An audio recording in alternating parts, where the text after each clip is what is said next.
name is Dr Semir Osmanagić, and this is May of 2019.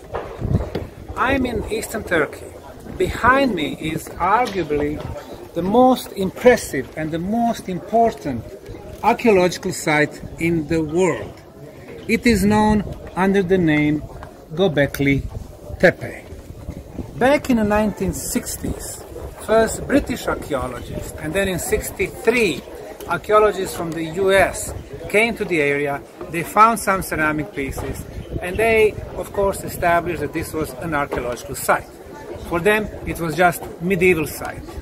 And then University of Chicago with the local museum started doing some very limited excavation. They realized it is a little bit older, but then very soon they gave up on it. Back in 1993, German archaeologist Dr. Klaus Schmidt came to the area upon finishing one of his archaeological assignments, and then he realized this might be a very intriguing place to dig. Next year, 1994, he started digging. At that time, he was part of the German Archaeological Institute of Istanbul. And very soon, during his 20 years of being at this site, he became one of the most popular archaeologists ever, even more popular than Schliemann from the end of the 19th century. Why was that? With the help of the first German Archaeological Institute from Heidelberg, and then later on the one from Berlin, who were financing this site, they realized that they are in the front of the oldest known structure in the mainstream archaeological world. How did they figure that one out? They started digging here on the top of this hill. Now this hill has a commanding view of the area, tens of kilometers around us. And where are we exactly? We are at the place where such two important areas meet. One is Minor Asia or Anatolia, today's Turkey, and the other one is Mesopotamia. Mesopotamia between two rivers, two major rivers from the ancient past, Tigris and Euphrates. So this is the place where a lot of activities have been going on in the distant past. People coming from east, going to the west, and vice versa, they were coming to this area.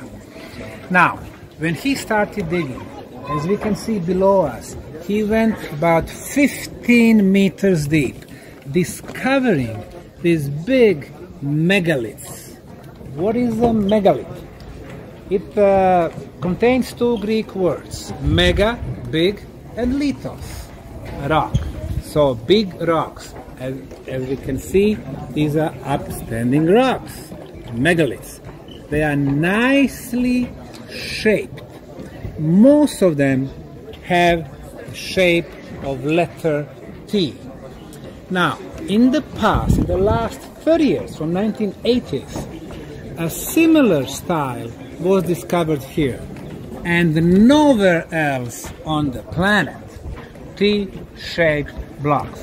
The biggest blocks are just on the opposite side. They are about 5.5 meters in height.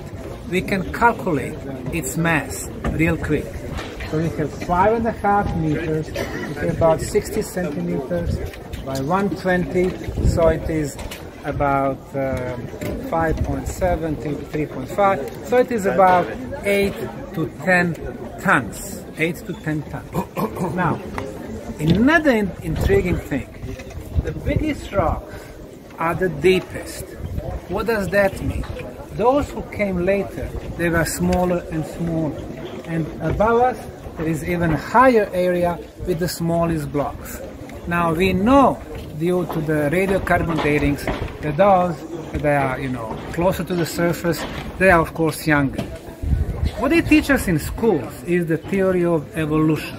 Before we were primitive, and with the time we were developing more and more. We were becoming more intelligent, technologically advanced, and so on. So we were capable of carving and shaping bigger and bigger blocks. Here is opposite. So the theory of evolution does not really apply here, because the biggest pieces and the most impressive piece, years of his work, he realized that this place is a temple. Now, what is a temple? According to the dictionaries, temple is a place where people do their religious or spiritual ceremonies. According to the mainstream science, spiritual ceremony means you do the process of sacrificing, or you bring certain stuff to the gods. Well, if you look at the place, there is not a single proof that it was used as a temple. I don't think that anybody was sacrificed here, and I don't think that this was a temple. There is also a theory that there was a roof here. However, we can see different elevations. There is no way that you could have one or two roofs. The second thing, there is not a single remnant of those potential roofs. So I kindly disagree with Dr. Klaus Schmidt and the German Archaeological Institute that this was a temple, because it was not. Mainstream archaeology, when they don't have answers, they use things like religious purposes, ceremonies, spiritual, or temples. We don't have proof for that. How come after 20 years of the work they could not figure out what was the real purpose of this site? The reason why, it was only archaeological work. Archaeologists do not have knowledge, they don't have an engineering mind to get to the real, true purpose of the site. Now, let's go back to those blocks. As you can see, some of them are plain, flat, nothing on them. However, some of them have a lot of, zoomorphic figures. Now, we have different animals. We have lions, we have wild boars, we have hyenas, we have reptiles, we have snakes, we have some even dinosaur type animals. What does that indicate? It indicates that we don't have domestic animals here.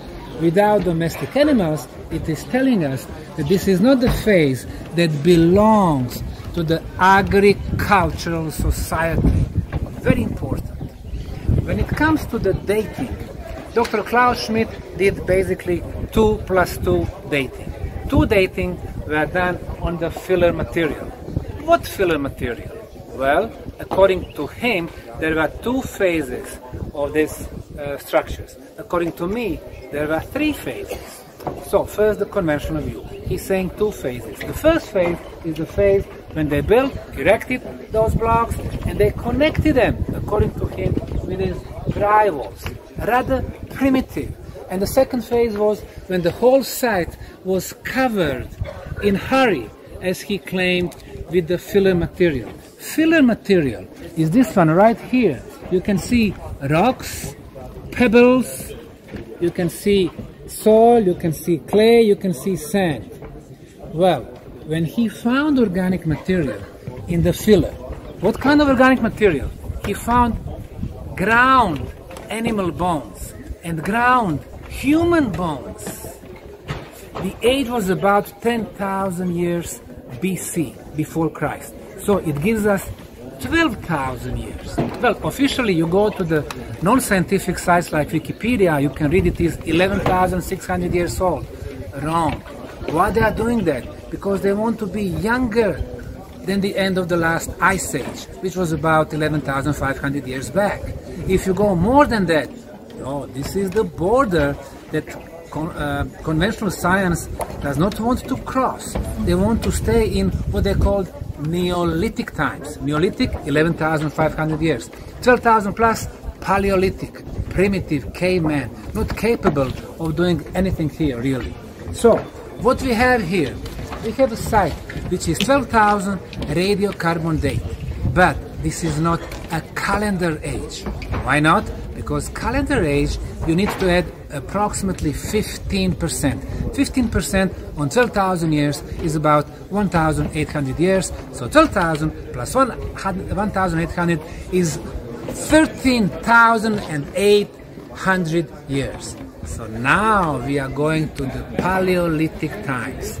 Conventional science does not want to hear that. But this is the fact. So the filler material, when they close this place, is so old. Now, the second source of dating were the plasters that they found on those megaliths. The plasters produce two dates, and both of them are around 9,500 BC. Again, 11,500. When you account for 15%, we are coming to 13,500, almost 14,000 years. That's why this place is so interesting for me. And that's why it is so annoying and unpleasant for the mainstream science. So this is the dating. Many people will try to reduce this dating to 8,100 years, like they are doing already, and eventually to 5,000 years, trying to prove that this is typical chronology that we have in the last 5,000 years. Everything started with Sumerians, Babylon, Akkad, Assyria, ancient Egypt, Hittites, ancient India, and so on. Wrong. This belongs to the previous cycle. This was the cycle which is also known as pre-pottery Paleolithic times. Well, Dr. Klaus Schmidt is trying to put it in pre-pottery Neolithic A times. It's even older than that, Paleolithic. 6 years ago, in October of 2013, I first came to this site. I came here, everything looked so much differently. At that time, they started protecting the site with the ugly wooden posts. Everywhere was wood. You could not see almost anything. Today, when Turkish government took over, it's much nicer. They spend much more money, but then you can see the whole site. You cannot touch it, and it is not supposed to be touched. You can observe the whole thing. Right now, we have 8 enclosures or 8 circles with the 4 big circles behind me, A, B, C, and D. And the other one up to letter H are behind us. So those first 4 are really the most impressive. And they were completely buried in the filler material. What is the difference in explanation between me and Dr. Klaus Schmidt when it comes not only to dating, because I claim they are much older, but also the way they constructed it. He's talking about 2 phases, I'm talking about the 3. The first phase, they were erecting in a very nice way, precise way, careful way, those megaliths. They were part of the bedrocks, so they were very stable. The second phase, they were adding those rather primitive dry walls. Now, dry walls in some cases, but in some cases they were real walls, because they were connected with the mortar. Now, Klaus Schmidt and his team, when they came here, when they experienced the mortar, now they had a big problem, because the mortar is very hard to keep it there. Why? Because of the water, the rain is coming, the mortar is eroding. The second problem is the wind, again, it is eroding. And the third problem is the insects. Insects go there, so it is eroding. So, this for me was the second phase, which has nothing to do with the first perfect phase, when they built those, as they call them, enclosures. They did not have roofs, but they had only those blocks. And the third phase, of course, when they covered it. And they covered it before the end of the last Ice Age, which tells me that they knew that the catastrophe was coming. The primitive caveman could not know that, but someone with a very advanced knowledge of astronomy could. So they knew that. Why did they do that? Well, probably they did it in a hurry, they covered it. Did they think they are going to use it in the future? Maybe. Now, we can see that some of them have been broken. It is possible that the original builders left the site, and then the tribes that they were coming, without understanding of the site, they were trying to damage it, ruin it, or even destroy it. Now, we are coming to the most important questions of all. What is the purpose of this site? Archaeology and archaeologists do not know, they don't have formal knowledge to understand the sites like this one here. I have done some measurements at 2 different places using several different instruments. The first place was control place, and it was done at the beautiful visitor center which they just opened in 2018. Even though the content, the movie they are showing, has absolutely nothing to do with the site and the primitive, half-naked, tribal people who are shown as the builders. But when you see the site, it is a big difference than what I encountered here 6 years ago.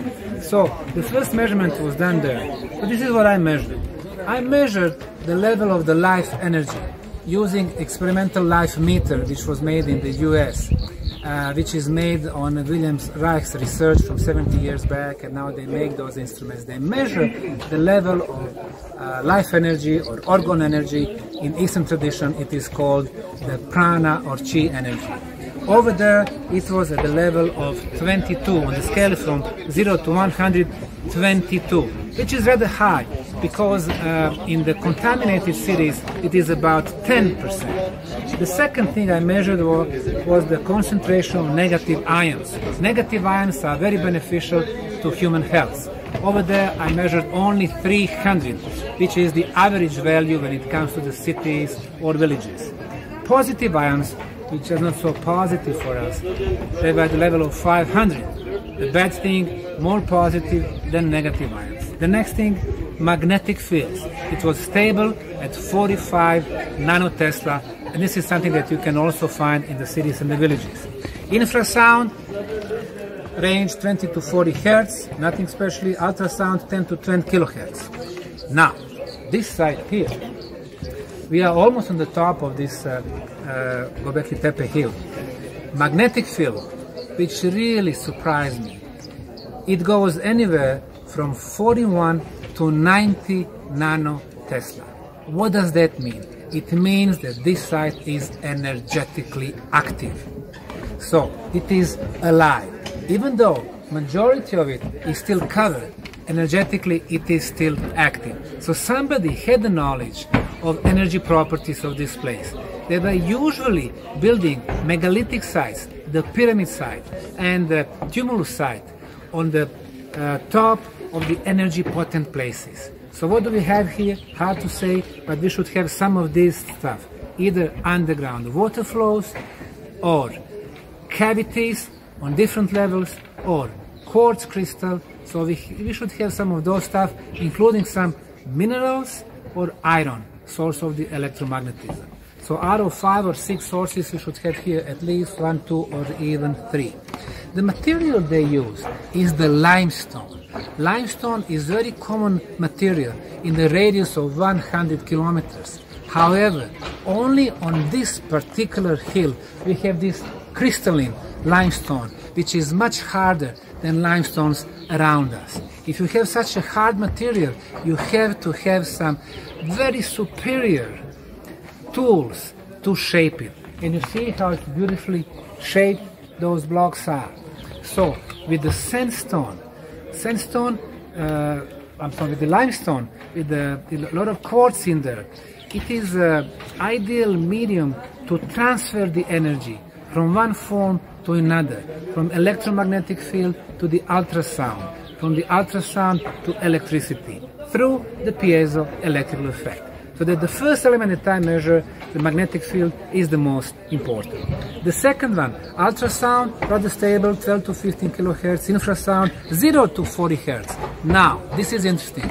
If you have some activities at the level 0, 1, 2, 3, 4, now, these extremely low frequencies are very good for humans. They are good for the meditation process. They are good, for the astral projections. So somebody created the place that was excellent for the spiritual activities.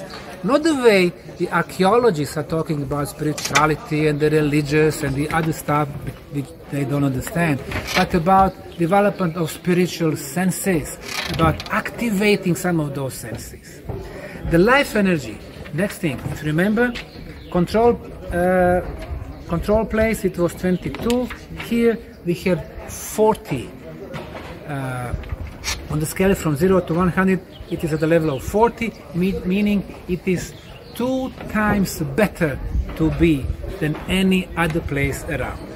And finally, negative and positive ions. Positive ions, only 150 positive ions per cubic centimeter. Very low quantity.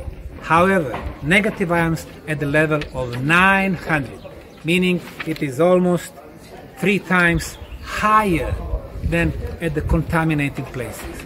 900, it's a good level. Of course, it is not beneficial level like, let's say, level of Bosnian pyramid tunnels, which is about 20 to 50,000. But 900 is very beneficial, and the good thing is it's many more negative ions than positive ions. What does that mean? Once you have this free electrical charge in the air, they can start doing their job. They can start removing viruses and bacteria from your body. They can make you physically, mentally, and spiritually pure. They can raise the level of oxygen in your body. So I would say, and this is for the first time ever in the last 20 years that somebody has done these energy measurements. So I'm proving that this was site which was the reason why it was built. It was because of the energy properties. So it is energy related, some type of the energy machine. So I would say archaeologists, historians, anthropologists, geologists will need to open these projects for the engineers and the physicists, and the serious scientific exploration will have to be done here to understand this site.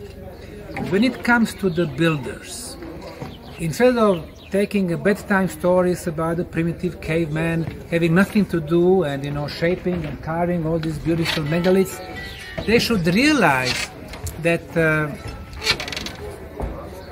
by using the filler material with so much of the ground human bones, it probably tells us something about approach and attitude the real builders had toward Homo sapiens, who, by the way, didn't even live here. This is a huge place. We have 8 circles. When I spoke to Dr. Klaus Schmidt, he told me 2 important things.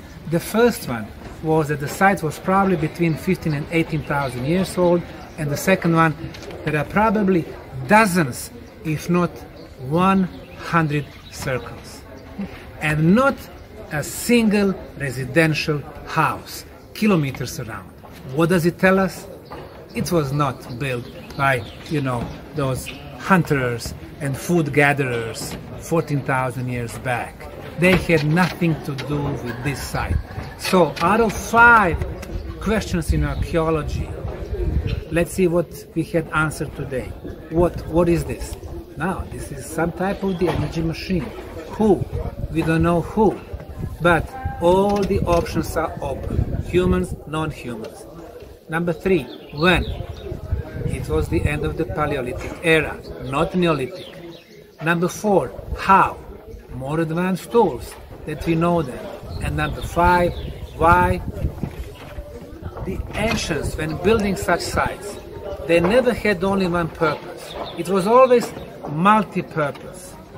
Communication, health protection, spiritual advancement, to improve the molecular structure, water, food, immunity, auric field, and other bioenergetical fields. So now we are getting closer to answer the mystery of Gobekli Tepe. We're very happy to see that Turkish government finally took this location and are starting to take care of it, investing a lot of money.